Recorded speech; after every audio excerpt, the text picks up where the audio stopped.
Quanto tempo a tua equipe leva em média para se preparar para um novo projeto? Essa é uma pergunta importante que desenvolvedores e gestores deveriam fazer para identificar alguns gargalos logo no início de um novo projeto ou mesmo no início do trabalho, numa manutenção ou de um outro sistema, legado ou não, que tem que ser trabalhado. Geralmente, quem está começando um novo projeto perde muito tempo no processo de preparação da máquina que ele vai trabalhar. Então você vai instalar as bibliotecas, o sistema operacional e tudo mais que precisa ser instalado, e geralmente você gasta um tempo grande até que a tua máquina esteja igual ao teu servidor de produção ou mesmo igual aos outros membros da tua equipe. Então é muito comum que se perca muito tempo para você conseguir configurar o ambiente ideal de trabalho. Quando você não configura o ambiente ideal de trabalho, surgem uma série de problemas. Você não vai conseguir testar o teu sistema da maneira eficiente, já que você vai estar diferente do teu ambiente de produção, e você também não vai conseguir ter um ambiente legal para poder tratar as correções ou as novas funcionalidades junto com a tua própria equipe de trabalho, já que cada um vai estar com uma máquina, com uma configuração, com um sistema operacional. Então tudo isso faz com que você crie uma instabilidade dentro do processo de desenvolvimento que não é interessante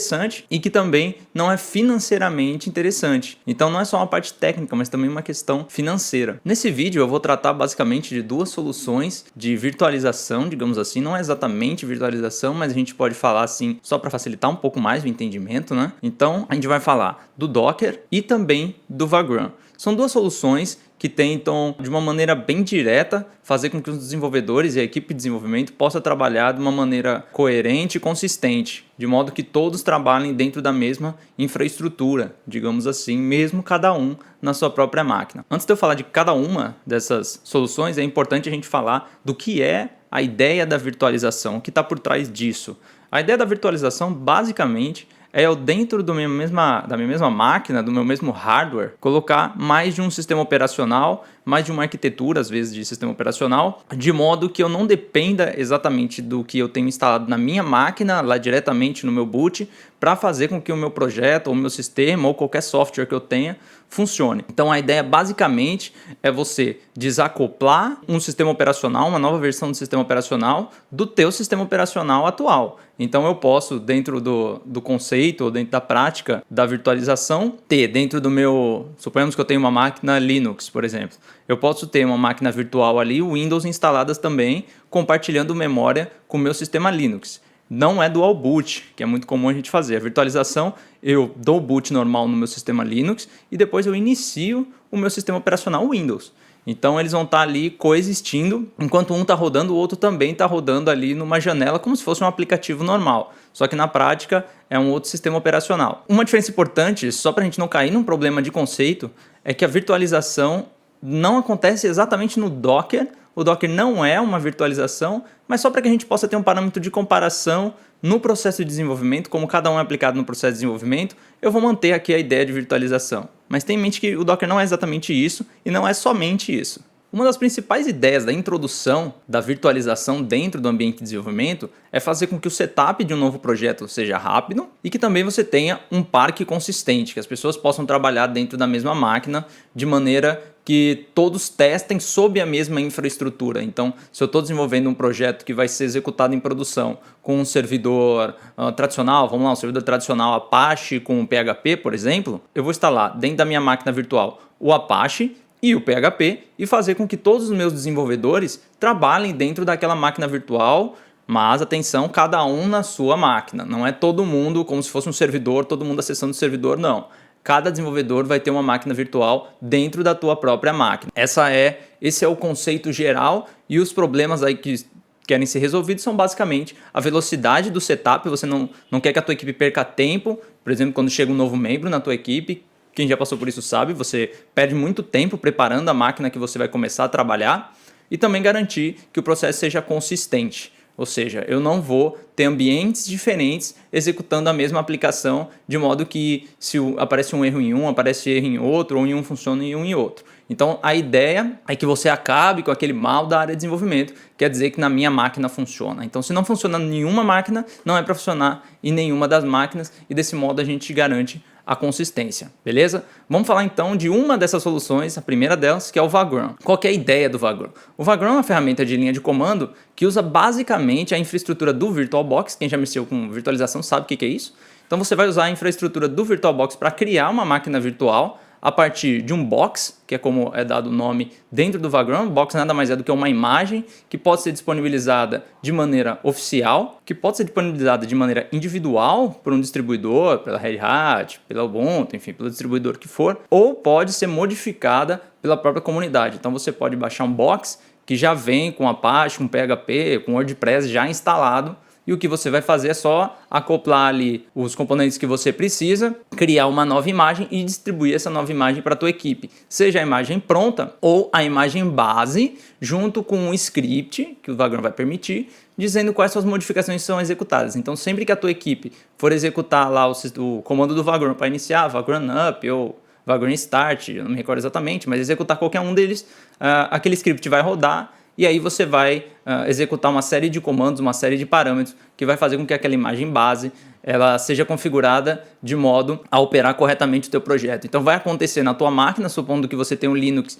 e vai iniciar um novo projeto, ou vai acontecer também na máquina do teu colega desenvolvedor ou qualquer outro membro que tem ali um Windows instalado e que vai começar a trabalhar no projeto. Então, independente do sistema que você tem instalado na tua máquina atualmente, você vai ter um novo sistema que você pode trabalhar. Qual que é o downside ali, o lado realmente negativo do Vagrant? Ele é uma máquina virtual completa, então o que isso implica? Isso implica que ele vai ter interface gráfica, que ele vai consumir mais memória, que ele vai, enfim, ter todos os gastos que uma máquina efetivamente tem. Então ele é pesado de ser executado. Se você não tem uma máquina com uma quantidade legal de memória RAM, pode ser que trabalhar com Vagrant deixe seu processo de desenvolvimento mais lento. Então, ao mesmo tempo que você vai ter um projeto mais consistente, um processo de desenvolvimento mais consistente, você vai ter também alguma lentidão, talvez, na execução do teu projeto. Então, se o teu projeto ele é um projeto simples, só talvez no servidor web e tudo mais, talvez você não sinta tanto, mas se você for trabalhar com algo um pouco mais complexo, com um banco de dados e algum tipo de processamento, talvez você sinta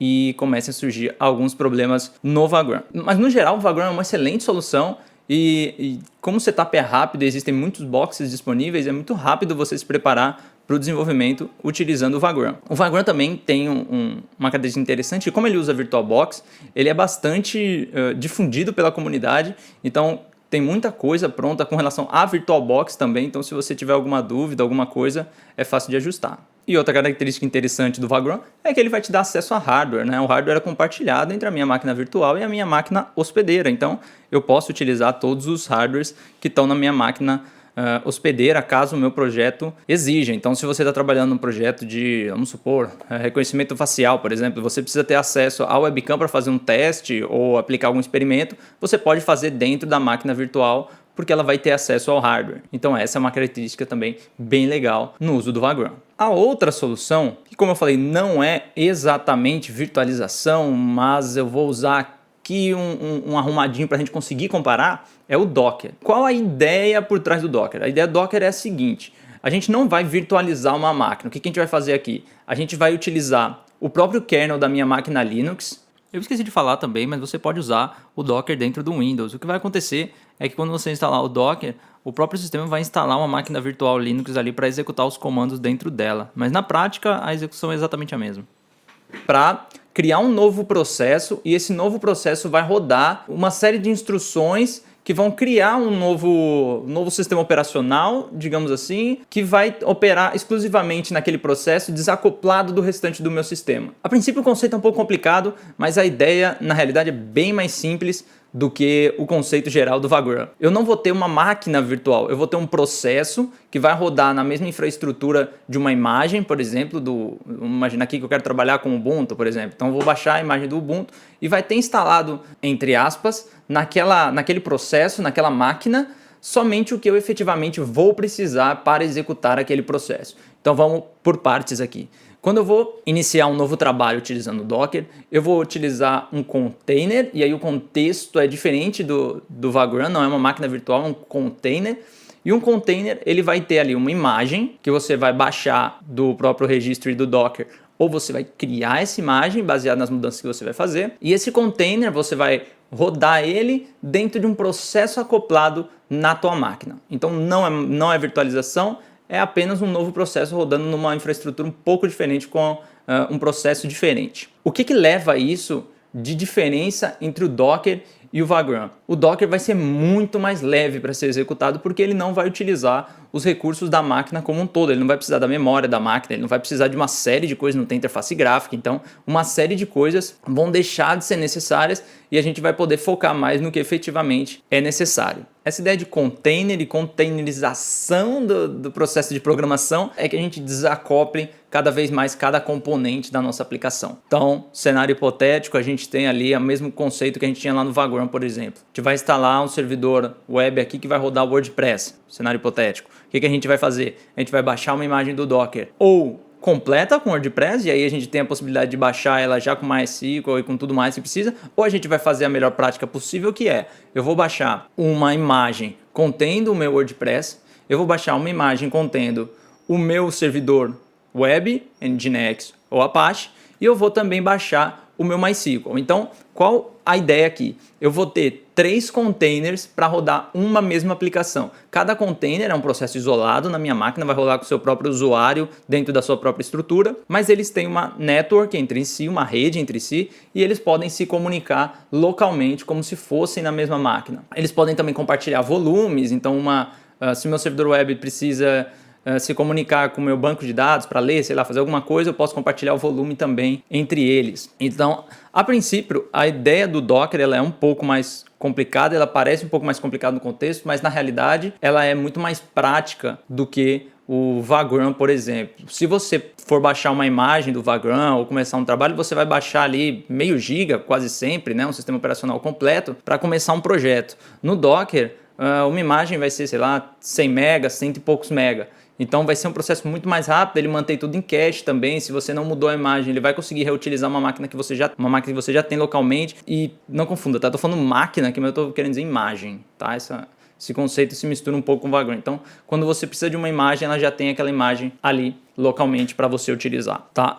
O Docker ele também vai exigir um pouco mais de desenvoltura na linha de comando, porque você vai precisar executar mais comandos e entender esses parâmetros, o que cada um desses parâmetros faz. E sempre que a gente fala em utilizar mais a linha de comando, a gente fala mais também em resiliência no processo de preparação do ambiente de desenvolvimento. Então, você pode bater um pouco a cabeça, principalmente se você está começando a entender o Docker. O Vagrant vai ser mais fácil, porque o Vagrant vai vir a máquina toda e é muito mais fácil você encontrar correções e coisas que precisam ser feitas. Mas o Docker, ele vai ser muito mais prático, né? Você pode criar um arquivo lá que a gente chama de Dockerfile, contendo todas as instruções que vão precisar ser executadas e compartilhar esse arquivo com a tua equipe de desenvolvimento, submeter para o teu repositório, e aí todo mundo que baixar vai poder simplesmente ir lá executar o comando de build do Docker e executar, começar a trabalhar naquela imagem dentro do teu próprio computador. Um ponto importante de diferença entre os dois é que o Docker pode ser utilizado em ambiente de produção. Você vai ter sistemas operacionais ou mesmo orquestrações que permitem que você possa pegar aquela imagem do Docker que você gerou, jogar ela para produção, executar as instruções lá para transformar aquilo num ambiente de produção e subir a tua imagem do Docker. Então ela que vai ser efetivamente o código do teu servidor, o que você não vai conseguir fazer com o Vagrant, porque o Vagrant é exclusivamente para ambiente de desenvolvimento. Você não vai conseguir subir uma máquina lá para o teu ambiente de produção, a menos que você suba uma imagem, digamos, substituindo todo o servidor, como se fosse rodando uma nova máquina, mandando a nova máquina, colocando toda a imagem lá, enfim. Mas esse processo é um pouco demorado. Imagina que você tem que subir uma imagem ou baixar uma imagem de 500 MB, 1 GB ali só para subir um servidor, é algo bastante demorado e na prática não se usa tanto. Então, basicamente, qual a diferença entre os dois? Vai depender muito do teu problema e da tua disposição em aprender um ou outro. O Vagrant vai ser mais rápido para você entender a mecânica dele, porque ele se assemelha muito com máquina virtual, e se você sabe que é uma máquina virtual, você não vai ter tanto problema. Mas o Docker, ele vai permitir que o teu fluxo de trabalho seja menos afetado com gastos, com recursos de máquina. Então, como você vai estar gastando menos, naturalmente seu trabalho de produção não vai mudar tanto, e além disso você consegue criar algumas automações interessantes para validação de teste e tudo mais. Então, vai depender muito do teu próprio uso. Como eu falei, o Docker ele tem uma faceta de produção, né? Você pode usar em produção e na verdade ele é muito mais completo do que apenas ser utilizado na parte de desenvolvimento. Na verdade, a parte de desenvolvimento é só uma pequena parte aí do iceberg do Docker. O Docker ele é utilizado em muitas empresas, em muitos projetos, como eu falei, em produção, orquestrado com Kubernetes e uma série de outras configurações que podem ser executadas no processo de CI/CD também, que é constante integração. Então você pode usar o Docker ali na parte de integração contínua e tudo mais. Então, você vai utilizar o Docker num contexto mais completo e te dá mais possibilidades de evolução do Docker. Então, se você quer preparar uma equipe para trabalhar nesse conceito de utilização de virtualização, eu indico o Docker, porque o Docker tem um horizonte de expansão maior, mas o Vagrant, para quem trabalha em pequenas equipes e não tem necessidade de pensar em container e tudo mais, vai atender com tranquilidade, desde que você tenha recurso de máquina suficiente. Porque se você não tiver, vai causar um prejuízo para você. Se você ganhou lá no teu processo de começo do projeto, enfim, de reinicialização de novo projeto, agora você vai perder, tendo que perder tempo no processamento. Então esse é um processo complicado de decisão, mas depende de cada projeto, de cada equipe. Aí a última pergunta é: será que eu devo usar? Será que eu tenho a necessidade real de usar? Eu parto do princípio, quando eu discuto esse assunto, que você deve utilizar. Você vai ter que me dizer um contexto que você não deve, e isso é difícil, mesmo que você seja um único desenvolvedor. Por quê? Porque é muito comum que a gente esteja numa situação onde a gente não tem acesso direto ao código da nossa aplicação e que surge algum tipo de problema. Então eu estou numa máquina nova, eu estou fora do meu escritório, eu estou num evento, e aí eu tenho, de repente, um acesso a uma máquina de um amigo, de alguma coisa que eu posso trabalhar ali, tem um tempo rápido, eu poder baixar a minha imagem e executar ela rapidamente para resolver um problema é muito mais prático do que se eu tivesse que baixar todas as bibliotecas e tudo mais, e toda aquela dor de cabeça. Na realidade, virtualização é evitar dor de cabeça. A ideia geral é essa. Você não quer que a tua equipe perca tempo e se estresse e, enfim, gere problema no futuro simplesmente porque o teu ambiente de produção ali, os teus desenvolvedores nem comunicam entre si na parte técnica. Então, a ideia geral é essa. Mas, como eu disse, vai depender de cada equipe. Algumas equipes vão querer utilizar direto, outras vão ter um pouco mais de resistência. No meu caso, na nossa empresa, eu uso em todos os projetos, sem exceção. Todos os projetos, eles trabalham com virtualização, com exceção dos projetos que você não pode usar, aplicativo, coisa desse tipo, quando são código nativo. Mas, via de regra, projetos, principalmente web, todos eles utilizam o contexto de virtualização, mesmo os mais simples de todos. Todos eles utilizam, de modo que a gente tenha uma consistência, torne-se uma prática da nossa equipe usar isso e a gente evite dor de cabeça lá no futuro, tá certo? Espero que de alguma forma esse vídeo tenha sido explicativo ou tenha ajudado a compreender um detalhe ou outro e que você dê uma chance à virtualização e veja aí como vai reduzir a tua dor de cabeça numa série de quesitos do teu projeto, tá certo? Vejo vocês na próxima, um abraço e tchau!